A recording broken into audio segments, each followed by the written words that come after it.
University Academic Staff Union, UASU, has faulted the Education Cabinet Secretary, Ezekiel Machogu, over recent remarks that government could stop funding public universities. UASU Secretary General Constantine Wasonga says that if government cuts funding to public universities, learners from humble backgrounds will be disenfranchised. Here's that report. Education Cabinet Secretary Ezekiel Machogu has been urged to relook at his policy on funding of universities. UASU Secretary General Constantine Wasonga laments that public universities are in dire financial crisis. The situation, he said, has been made worse by budgetary cuts, which are taking a toll on higher learning in the country. What we want to know,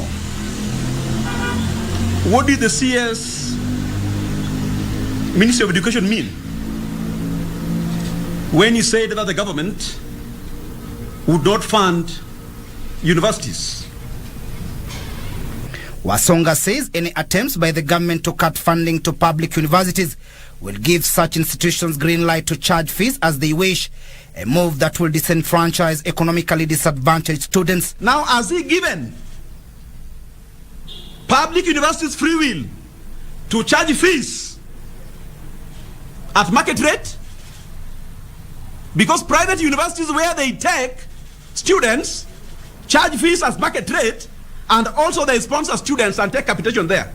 And what is the implication of that? It means now education is going to remain for the rich only.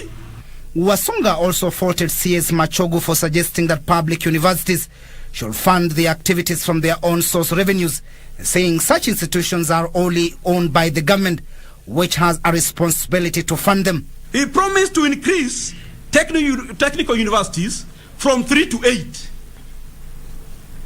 How would you increase them if you stop funding universities?